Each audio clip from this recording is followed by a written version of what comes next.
Welcome to What the World Needs Now, sponsored by Harmony Academy from National University. In this episode, Tom Whisinnand and Josh Monroe talk with Kara Burnett, a Harmony Educator Advisory Group member, an amazing educator from Connecticut, about how she stays inspired and is purposeful about being sure each student feels seen, heard, and valued. All right, Kara, thank you so much for being here with us tonight. Hopefully you had a great snow day out in Connecticut. For our listeners that don't have the privilege of knowing who you are and what you're about, could you give us a little bit of an elevator pitch? Who are you? Where are you from? And what's your role in education?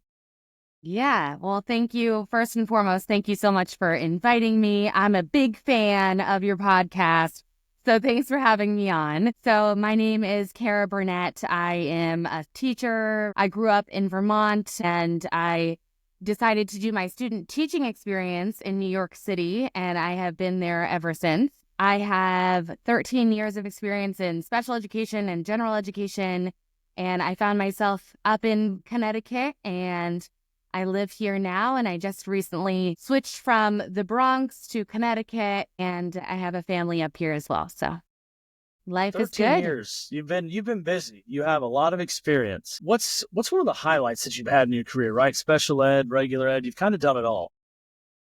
Yeah, it's a good question. So, it's 13 years, but it goes by in a blink, doesn't it? Totally. I remember my first day of school. I remember my first day teaching, right? It was small town Vermont girl in the Bronx, and I was like, I have no idea what I'm doing. I had a group of first graders, and on that first day of school, I told 30 first graders, I said, unpack. All right, here we go. Yeah, baptism by fire, right? Yes, absolutely. And that was one of my worst mistakes possible. I can just imagine. What the a fun mess. that you're having. Yeah. And, from that day forward, I just committed myself to learning, just doing better, knowing better, and doing better. So teaching year after year after year, it just goes by in a blink. When you're in the trenches, it just feels like the days are long. But some of my proudest moments of teaching is really being reunited with students and knowing the effect that I had on them. I recall a situation where I was walking across the street to get to school early in the morning, and I was tackled by a few of my former students, and they started breaking out into like the chants that we would sing in the classroom, PLITTSPURG, and it just warmed my heart so much to know that the energy that I poured into them on a daily basis did actually work. Hallelujah. And that I did make an impact, and to hear that they read these cool books because they were inspired from me as a teacher and their love of learning, their love of reading. So that is really, the reason why we're here, to do that. And we go through the trenches, we go through those difficult days, and we learn and we grow as educators because we know that on the other side, we'll have these moments of like, wow, we did that. We made an impact on those kiddos. Those are always the best moments that you have too, because teaching can be so thankless at times, and we really don't always get to see those seeds that we plant, because sometimes it's 5 or 10 years down the road that what we did in our classrooms and what other educators have continued to do with our students finally clicks with them and helps them. We also talked about being in first grade. Hats off to you and all other primary teachers, because that is a life that I could not live. My son's in 3rd grade now, but when he was in kindergarten, his teacher was pregnant and she had to go to a doctor's meeting. And so I told my principal, I was like, hey, get a sub for me. I'll go to kindergarten. And I walked in. I was like, what's up? Oh my gosh. How you doing? And one kid's like, I got to sharpen my pencil. I was like, okay, the pencil sharpener's right there. Mrs. Nix doesn't want to sharpen our own pencils. I was like, well, I'm here now, so you can sharpen your own pencil today. And then everybody was, I was like, okay, I get why Mrs. Nix doesn't let all of you do these things. It's a different world down there, isn't it? Yeah, I love 1st, 2nd, and 3rd grade. My sweet spot personally is 2nd grade because they're independent enough and malleable, and they still listen to you without any attitude until later, May and June when they're trying to impress their friends. Second grade is my sweet spot, just for me personally. But for kindergarten teachers, oh my God, there is a special place in heaven for all kindergarten teachers. Phenomenal human beings. Couldn't agree more. Saints, every one of them. Every one of them. Absolutely, 100%. Something that really intrigued me, and I really think about this, I think every day before I go into my school is, you're in charge of the weather in your room, and these kids that run up to you and tackle you, and you've made an impact on their lives, right? I think that's super important, and I think we need to think on a daily basis, what do we want those memories to be for the kids that we have in our classes? Do we want them to run up and tackle us and hug us and say, gosh, this is really incredible, I love being in your class? Or, I was at a show choir competition the other day, and this kid that's taller than I am comes up to me and says, Wiz, do you remember me? And I look at him and I'm like, in a smaller body, I know exactly who you are, yes. And he grins and he smiles, and it was so incredible, right? Yeah. But we're in charge of the weather every day in our building, and what legacy do we want to leave with these kids? I think is really vital. How do you stay engaged and high energy so you have the energy to leave these kids with a good experience?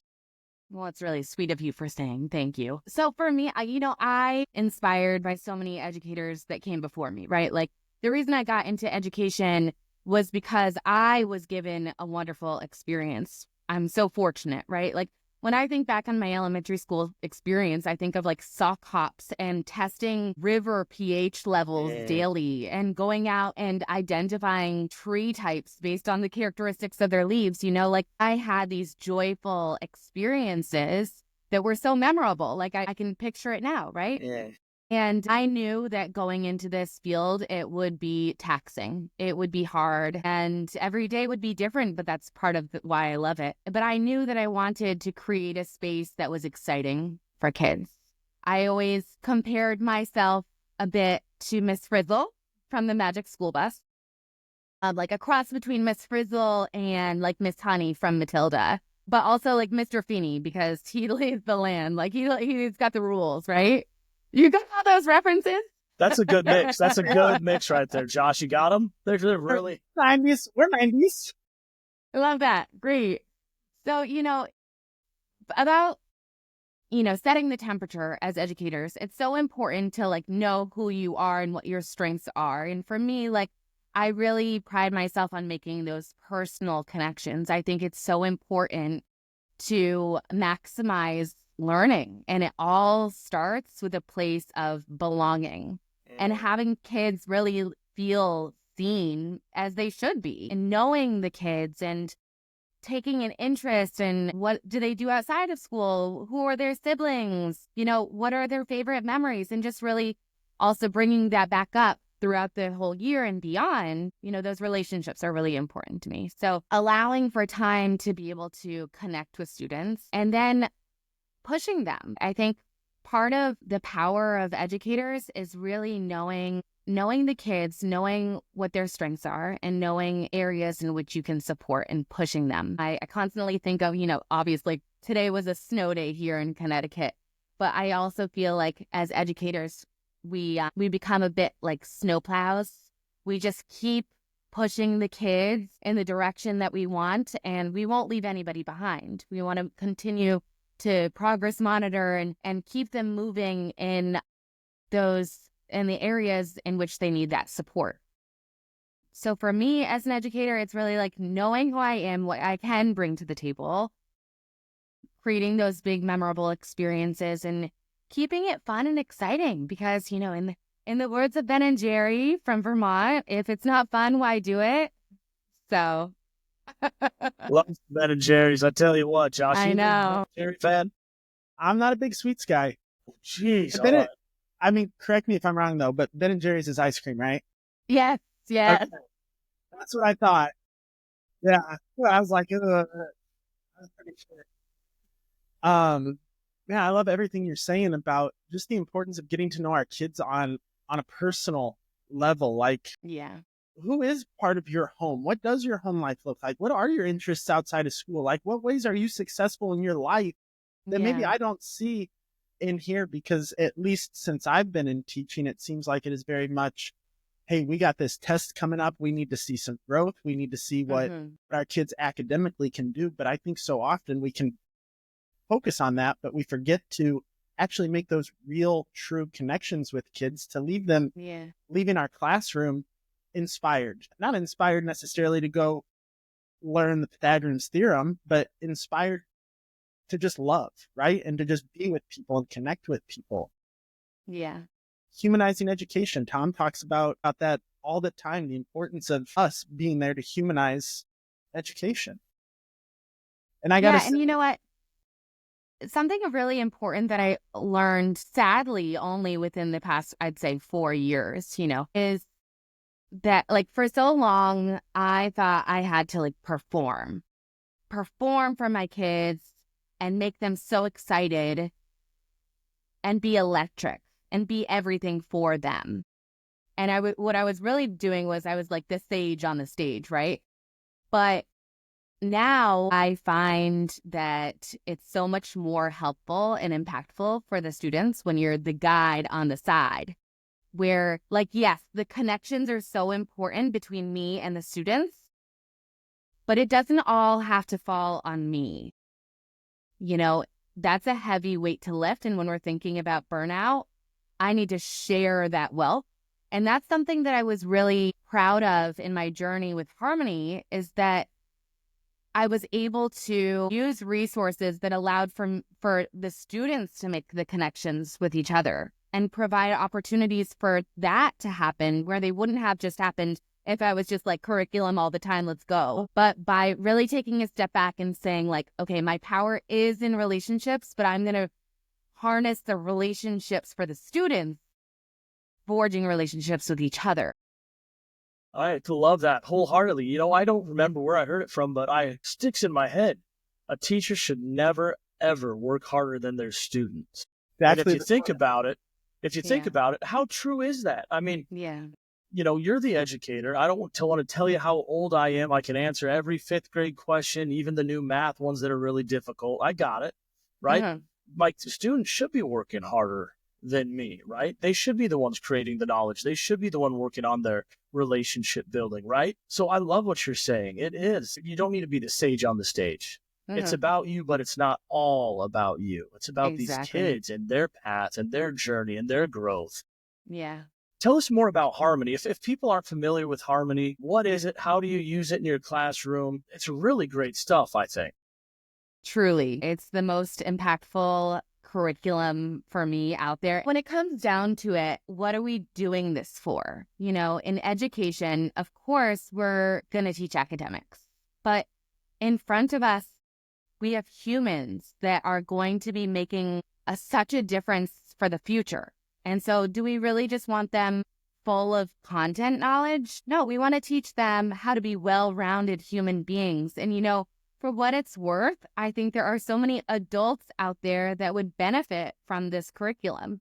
And that's how I found myself. I was in COVID times struggling, and I was like launching this curriculum, the Harmony curriculum. And it was maybe as impactful for myself as the students, because we were talking about, communication, emotional regulation, and, what better time to discuss emotional regulation than COVID times when there is a lot going on. And so for me, the key takeaways for any new teacher out there that's considering how to be more impactful, how to make a bigger difference for the students in front of you, it all starts with the foundation of belonging. And the Harmony program does such an incredible job of giving you resources where you don't even have to comb through booklets and curriculum textbooks that look like the Bible. No, it's given to you.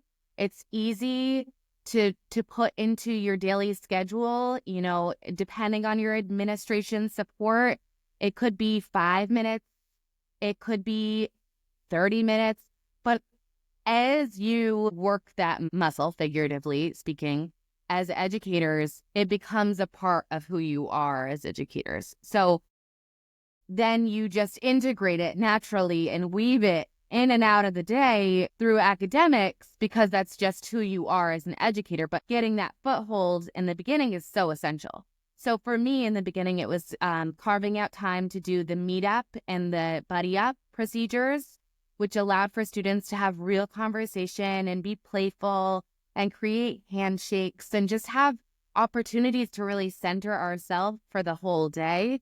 And, right away, I did this in the beginning of the day for the first 30 minutes, and my attendance was tricky in the beginning of the year. But as soon as students started to understand that first 30 minutes was going to be designated to classroom culture, I had such an increase in attendance. Kids wanted to be there. They were like busting through the door to get in, right? Because they knew that there was time and space to connect with each other. And isn't that what we all crave? Yeah, it gives time to slow down, right? And just be that kid. Harmony was big in my career as well. You talked about interweaving it just throughout your entire day. I was super good at, hey, let's have our morning meeting. But then I felt that pressure of the state tests or map testing and everything. And so I found myself for a while there being that sage on the stage. And Harmony, through the different workshops that they have, the different guided tutorials that you can go through, really helped me understand the importance of weaving that throughout the day. And Tom, I don't know if you'll remember who told us it, but we heard a quote that was slow to go slow, right? We so often think we have to go slow so then we get that time back. But if we just go slow to do what you were talking about, Kara, to build those relationships, to make those life experiences for our kids, we get that time and more back, plus the investment in those students. Yeah. That was Darla absolutely. from South Dakota. Darla told us, There we don't go to go fast. That's the adage, right? You build a foundation and then you can, bam, take off and reach the sky. But Darla really encouraged us to go slow, The standards will get met. The homework will get assigned and turned in. The kids will get their work done. But really live in the moment, live, with the students. It's not about the rat race. Like, it can be. And if you let it be, it will be. But as a professional, you really need to kind of go slow to go slow. I like That's that. awesome. Yeah, that's great. Well, Kara, I'm curious because you got a lot that you bring to the table on education, a lot that you're given to your students. And it's super easy to, at least in my experience, it's been easy to lose some of that inspiration, to lose that passion at times. Has there ever been a time in your career where maybe it just felt like too much, or you're just pouring from an empty cup? And if so, were you able to reignite that fire? Absolutely. I think that this, in my opinion, happens to all of us as educators. There are days that are harder than others. And there are years that are difficult. It really depends on the cards that you're dealt. I had a situation. This was post-COVID, but it was still like social distancing, plastic barricades, masks, right? And kids were reeling from traumas that they had experienced. I'm inner city in the Bronx.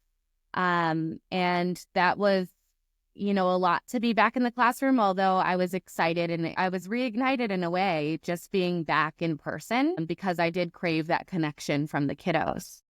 But in the middle of the school year, I started the year with 21 kids. And in the middle of the school year, when you get like one new student, it throws you off track. You have to get all the resources and all the supplies and label everything and get them back on track and teach the routines. I had 12 students added to my roster in the middle of the school year.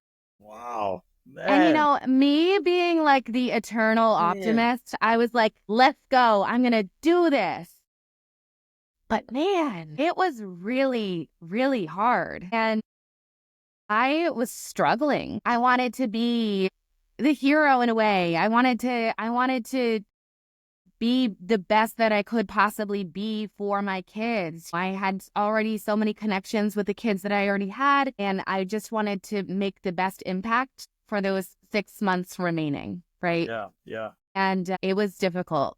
But the things that got me through, might not work for everybody, but I would implore people to find things that work best for you. For me, it was when I left school, I set a firm boundary because otherwise I would have had a tailspin and been very unhealthy. And I could have very much gone down that road, right? But for me, I had to leave school and leave it there. Another thing that really helped me was like cardio.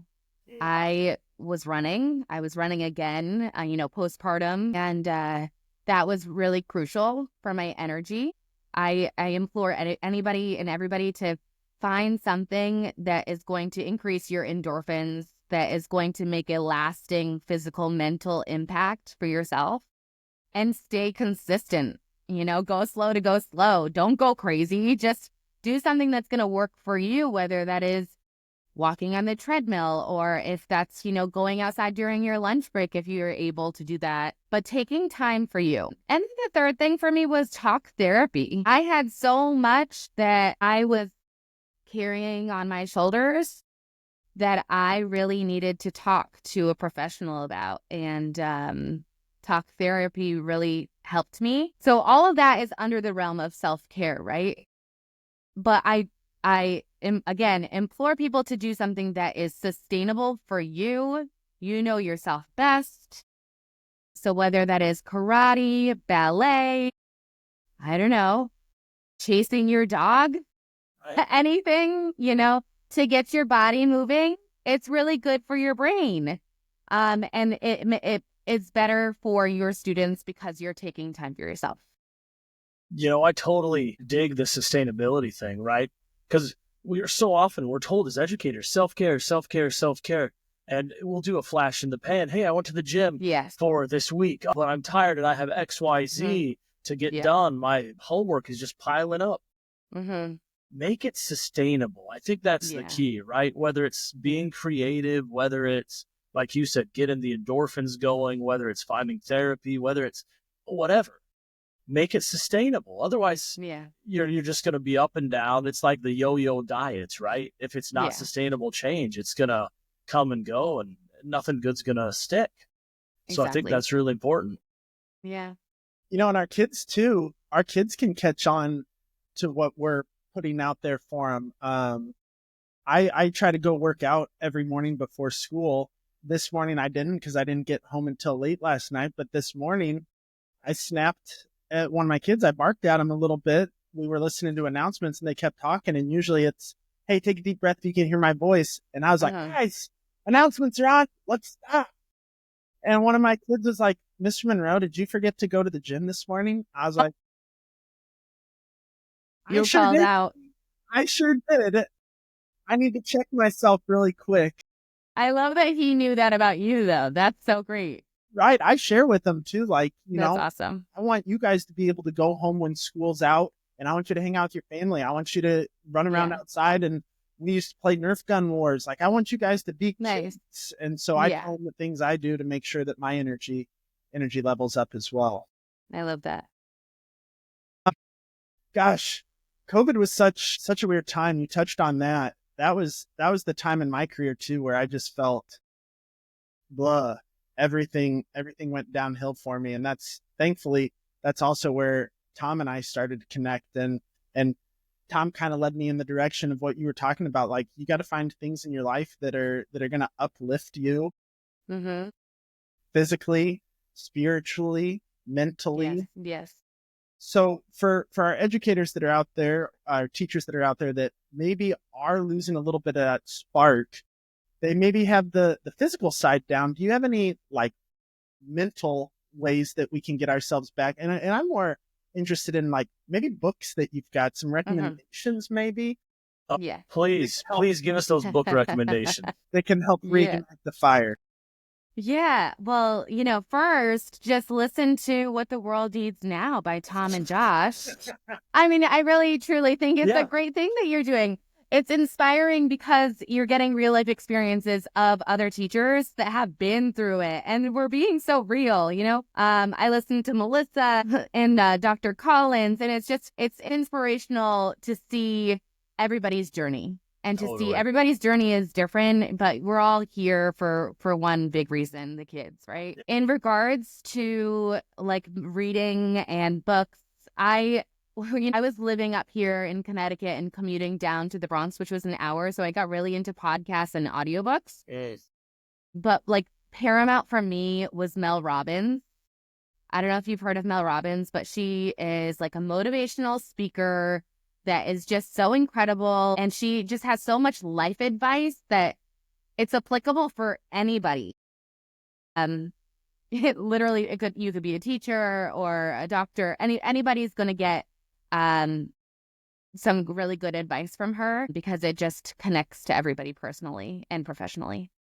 And then I love just self-help books and just improving myself. I'm on a trajectory of growth and will continue to be.